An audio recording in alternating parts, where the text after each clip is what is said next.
Hello everyone, welcome back to Ankita biology. आज का हमारा वीडियो बेस्ड होगा बेसिकली रेस्ट्रिक्शन एंजाइम्स पे कि रेस्ट्रिक्शन एंजाइम्स क्या होते हैं। रेस्ट्रिक्शन एंजाइम्स एक टाइप के एंजाइम्स होते हैं, प्रोटीन मॉलिक्यूल्स होते हैं जो किस फैमिली को बिलोंग करते हैं, जनरली न्यूक्लियेजेस फैमिली को बिलोंग करते हैं। किस फैमिली में आते हैं? न्यूक्लियेजेस फैमिली में आते हैं। न्यूक्लियेजेस फैमिली में आते हैं मतलब डेफिनेटली न्यूक्लिक एसिड को ब्रेक डाउन करने में रेस्ट्रिक्शन एंजाइम्स का रोल है। रेस्ट्रिक्शन एंजाइम्स का एक और अदर नाम होता है रेस्ट्रिक्शन एंडोन्यूक्लियेजेस। रेस्ट्रिक्शन एंजाइम्स को क्या कहा जाता है? रेस्ट्रिक्शन एंडोन्यूक्लियेजेस। एंडोन्यूक्लियेजेस के नाम से भी जाना जाता है। रेस्ट्रिक्शन एंजाइम मॉलिक्यूलर सीजर भी कहा जाता है। रेस्ट्रिक्शन एंजाइम्स को मॉलिक्यूलर सीजर मतलब ये मॉलिक्यूलर मतलब डीएनए या आरएनए को सीजर की तरह कट करते हैं। जिस तरह से सीजर से आप किसी भी चीज़ को कट कर सकते हैं, इसी तरह रेस्ट्रिक्शन एंजाइम्स मॉलिक्यूलर सीजर होते हैं जो किसी भी डीएनए या आरएनए को या न्यूक्लिक एसिड को डाइजेस्ट करने के लिए यूज में किए जाते हैं। अब हमारा क्वेश्चन है कि सबसे पहले रेस्ट्रिक्शन एंजाइम्स को कहाँ से आइसोलेट किया गया या कहाँ से इसका ओरिजिन हुआ है? तो सबसे पहले रेस्ट्रिक्शन एंजाइम्स का ओरिजिन हुआ है बैक्टीरिया में। बैक्टीरिया या अदर प्रोक्यूरियोट्स में भी रेस्ट्रिक्शन एंजाइम्स प्रेजेंट होते हैं। बैक्टीरिया में रेस्ट्रिक्शन एंजाइम्स को देखा गया था। सबसे पहले जिन साइंटिस्ट ने रेस्ट्रिक्शन एंजाइम्स को देखा था वो आपके अर्बर थे, एच स्मिथ ने इसके आइसोलेट किया था, और नेथन्स, ये तीन साइंटिस्ट को इसके लिए नोबेल प्राइज दिया जाता है। अर्बर, स्मिथ एंड नेथन्स, ये तीनों साइंटिस्ट को इसके लिए नोबेल प्राइज दिया जाता है। क्यों? क्योंकि उन्होंने सबसे पहले रेस्ट्रिक्शन एंजाइम्स को आइसोलेट किया, उसको आइडेंटिफाइड किया। अब बैक्टीरिया प्रोकैरियोट्स की बात की जाए तो रेस्ट्रिक्शन एंजाइम्स कैसे वर्क करते हैं? रेस्ट्रिक्शन एंजाइम्स का रोल कहाँ कहाँ पे देखा जाता है? रेस्ट्रिक्शन एंजाइम्स पर ही टोटल आपकी आरडीटी, रिकॉम्बिनेंट डीएनए टेक्नोलॉजी और जेनेटिक इंजीनियरिंग पूरी किस पे बेस्ड है? आपके रेस्ट्रिक्शन एंजाइम पर। जेनेटिक इंजीनियरिंग और आरडीटी टोटली बेस्ड है आपके रेस्ट्रिक्शन एंजाइम्स पे, या आपके जीनोम मैपिंग्स सब रेस्ट्रिक्शन एंजाइम्स पे बेस्ड है। हमने देखा होगा या हमने कहीं पढ़ा होगा कि रेस्ट्रिक्शन एंजाइम्स के थ्रू एंजाइम्स को कट कर सकते हैं, लाइगेज के थ्रू उसे ज्वाइन करते हैं, तभी तो आपका वेक्टर का फॉर्मेशन होता है। मतलब रिकॉम्बिनेशन कैसे बनेगा? रिकॉम्बिनेंट बनाना है हमें, मतलब आपके डिजायर्ड जीन को आपको कट करना होगा और उसे किसी अदर जीन के साथ उसको रिकॉम्बिनेशन करना होगा। तो रिकॉम्बिनेंट डीएनए टेक्नोलॉजी और जेनेटिक इंजीनियरिंग किस पे बेस्ड है? रेस्ट्रिक्शन एंजाइम्स पे। अब रेस्ट्रिक्शन एंजाइम्स कैसे होते हैं, कैसे वर्क करते हैं? बैक्टीरिया में इनको सबसे पहले आइसोलेट किया गया, तो कैसे? तो सबसे पहले बैक्टीरियोफेज जब किसी बैक्टीरिया पे अटैक करते हैं, बैक्टीरियोफाज या आप नॉर्मल सिंपल सब उसमें समझे तो ये आपका बैक्टीरिया है। बैक्टीरिया जिसको किसने इन्फेक्टेड किया है? किसी बैक्टीरियोफाज ने इन्फेक्टेड किया है। इसकी भी प्रोसेस देखेंगे हम पूरी डिटेल में। ये बैक्टीरियोफाज ने इसे इन्फेक्टेड किया है, अटैचमेंट, और ये बैक्टीरियोफाज का जेनेटिक मटेरियल है। ये फाज बैक्टीरियोफाज है, ये उसका क्या है? Genetic material. ये उसका जेनेटिक मटेरियल है। अब इस बैक्टीरियोफाज ने किसी बैक्टीरिया को इन्फेक्टेड किया और ये बैक्टीरिया का जेनेटिक मटेरियल है। ये बैक्टीरिया का खुद का जेनेटिक मटेरियल है। जैसे ही कोई फाज बैक्टीरिया को इन्फेक्टेड करेगा वो अपना जेनेटिक मटेरियल इसके बैक्टीरिया के अंदर रिलीज कर देगा। ये किसका है? फाज का जेनेटिक मटेरियल। उसने अपने जेनेटिक मटेरियल को बैक्टीरिया के अंदर रिलीज कर दिया।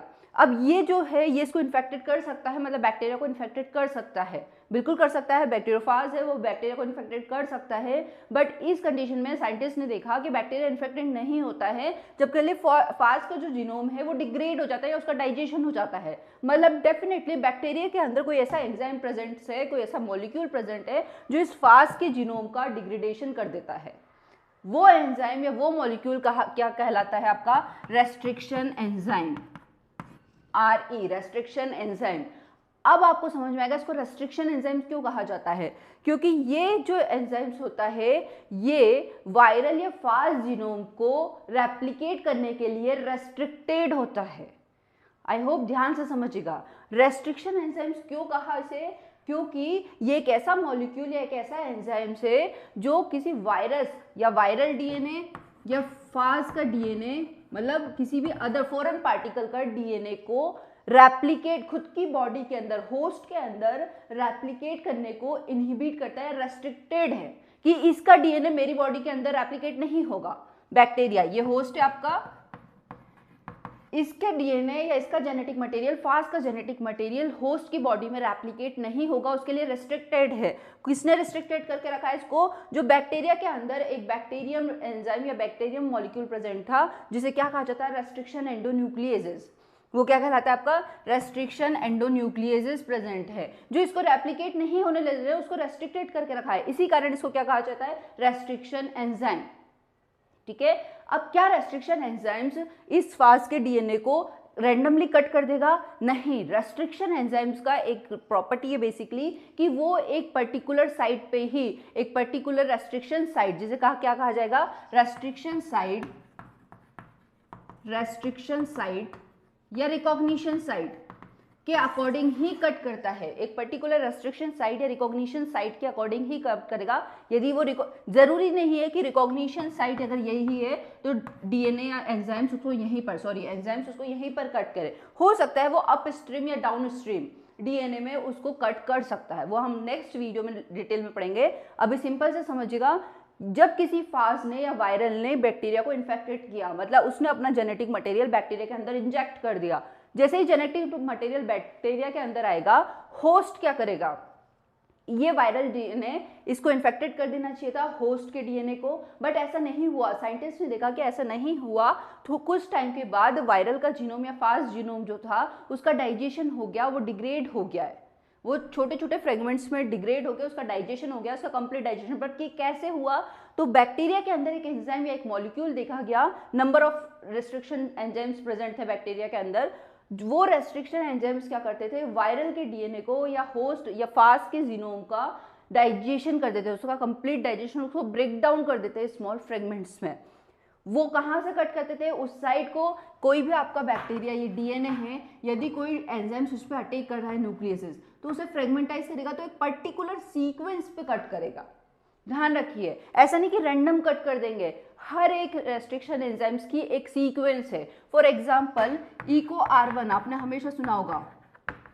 इको R1 जो रेस्ट्रिक्शन एंजाइम्स है वो GAATTC सीक्वेंस पर ही कट करता है। उसकी सीक्वेंस यही है, जहां पर GAATTC सीक्वेंस प्रेजेंट होगी वो उसी सीक्वेंस पे जाके कट करेगा, वरना वो कट नहीं करेगा। फॉर एग्जांपल, ठीक है, ऐसी अदर रेस्ट्रिक्शन एंजाइम्स हैं। सपोज इको R1 हो गया, आपका हिंड थर्ड हो गया, डिफरेंट रेस्ट्रिक्शन एंजाइम्स हम पढ़ेंगे। उन सबकी एक पर्टिकुलर सीक्वेंस है, पर्टिकुलर साइट से, रिकॉग्निशन साइट या रेस्ट्रिक्शन साइट, जिस पे जाकर वो कट करेंगे, जिसके अपस्ट्रीम या डाउनस्ट्रीम ही कट करेंगे। ठीक है, इस कारण अब क्या हुआ? अब इसने क्या किया? इसको डाइजेस्ट कर दिया, इसको ब्रेक डाउन कर दिया, स्मॉलर फ्रेगमेंट में कर दिया, इसका कंप्लीट डाइजेशन हो गया। किसका डाइजेशन हुआ? वायरल डीएनए का या फास्ट के डीएनए का कंप्लीट डाइजेशन हो गया। अब नेक्स्ट स्टेप ये है कि ये रेस्ट्रिक्शन एंजाइम्स को कैसे पता कि ये वायरल डीएनए ही है या फास्ट का डीएनए ही है? रेस्ट्रिक्शन एंजाइम से वो खुद के डीएनए को भी तो डाइजेस्ट कर सकता था, क्योंकि वो सीक्वेंस, खुद का डीएनए तो ऑल लॉन्ग था। यदि किसी फाज ने इसको इन्फेक्टेड किया है या वायरस ने इसको इन्फेक्टेड किया है, तो उसका डीएनए तो स्मॉलर सेगमेंट में था, स्मॉल पार्ट इंटर हुआ होगा, बट खुद का डीएनए तो इतना लंबा डीएनए था, होस्ट के पास खुद का डीएनए था, तो उसने खुद के डीएनए के सेगमेंट्स को या खुद के डीएनए की सीक्वेंस को डाइजेस्ट क्यों नहीं किया? क्या रीजन था? तो तब चलता है आपके पास एक रेस्ट्रिक्शन मॉडिफिकेशन सिस्टम। ध्यान से समझिएगा, जहां पर भी डाउट आप कमेंट करके पूछ सकते हैं। Restriction modification system, restriction modification system. Restriction modification system क्या होता है? रिस्ट्रिक्शन मॉडिफिकेशन सिस्टम मतलब रेस्ट्रिक्शन एंजाइम, जब रिस्ट्रिक्शन मॉडिफिकेशन सिस्टम के थ्रू होस्ट खुद के डीएनए को मिथाइलेटेड कर देता है सीक्वेंस को, क्या हो जाएगा इसका? मिथाइलेशन। किसका? होस्ट के डीएनए का। होस्ट के डीएनए का क्या हो जाएगा? मिथाइलेशन। होस्ट के डीएनए का मिथाइलेशन हो जाएगा। अब होस्ट के डीएनए का मिथाइलेशन करेगा कौन? DNA methylase enzyme. होस्ट के डीएनए का मिथाइलेशन कौन करेगा? DNA methylase enzyme.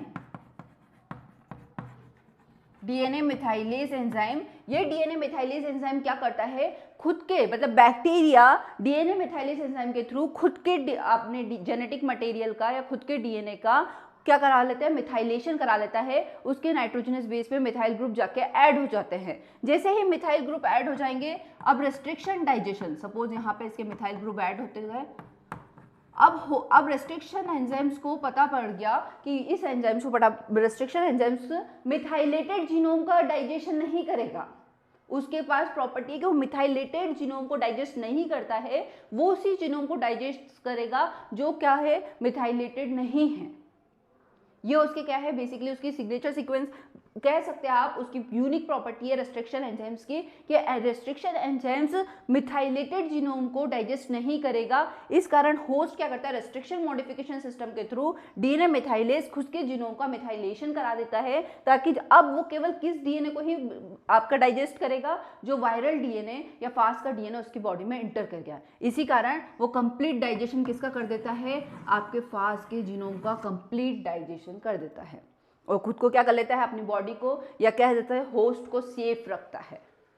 तो एक बहुत ही रेस्ट्रिक्शन एंजाइम्स की बहुत यूनिक प्रॉपर्टी है, ध्यान रखिएगा, क्योंकि हमें ज़्यादातर क्वेश्चन आ जाता है कि रेस्ट्रिक्शन एंजाइम्स खुद के डीएनए को भी तो कर सकता है ब्रेक डाउन, खुद के डीएनए का भी तो जेनेटिक मटेरियल ब्रेक डाउन कर सकता है, जबकि उसका खुद का जेनेटिक मटेरियल तो इतना लॉन्ग साइज का है। बिल्कुल कर सकता था यदि वो मिथाइलेटेड नहीं होते तो, क्योंकि उसके पास भी सीक्वेंस प्रेजेंट है। रेस्ट्रिक्शन एंजाइम्स डिफरेंट टाइप के रेस्ट्रिक्शन, कोई एक ही इको R1 ही इसमें प्रेजेंट नहीं है बैक्टीरिया में, डिफरेंट टाइप के रेस्ट्रिक्शन एंजाइम प्रेजेंट है। हिंथर्ड हो सकता है आपका, SMA हो सकता है, डिफरेंट टाइप के रेस्ट्रिक्शन एंजाइम्स। क्यों नहीं ब्रेक डाउन करेगा, उसका रीजन देखा हमने कि क्यों नहीं ब्रेक डाउन करेगा। तो ये था basically restriction enzymes. Restriction enzymes क्या होते हैं, सबसे पहले बैक्टीरिया में इनको सबसे ज्यादातर रेस्ट्रिक्शन एंजाइम्स बैक्टीरिया प्रोकैरियोट्स में प्रेजेंट होते हैं। रेस्ट्रिक्शन एंजाइम्स एक जिस साइट पे ब्रेक करते हैं उसे रेस्ट्रिक्शन साइट या रिकॉग्निशन साइट कहा जाता है। एक पर्टिकुलर सीक्वेंसेस की होती है रिकॉग्निशन साइट। सबसे पहले जिन साइंटिस्ट ने डिस्कवर्ड किया वो देखा हमने, उसके लिए उन्हें नोबेल प्राइज भी दिया गया। क्यों रेस्ट्रिक्शन एंजाइम्स कैसे अटैक करेगा, कैसे इंटर करेगा, कैसे वो खुद के जीनोम को प्रोटेक्ट करेगा, वो सब हमने देखा। इस वीडियो से रिलेटेड जहां पर भी आपको डाउट हो आप कमेंट करके बिल्कुल पूछ सकते हैं। मैं पूरी कोशिश करूंगी कि वीडियो से रिलेटेड जो भी डाउट हो आपके जल्दी से जल्दी सॉल्व हो जाए। यदि ये वीडियो आपके स्टडी के लिए हेल्पफुल है तो प्लीज़ वीडियो को ज़्यादा से ज़्यादा लाइक करें, ताकि ये वीडियो ज़्यादा से ज़्यादा स्टूडेंट्स तक पहुँच पाए, और चैनल को ज़्यादा से ज़्यादा सब्सक्राइब जरूर करें। Thank you.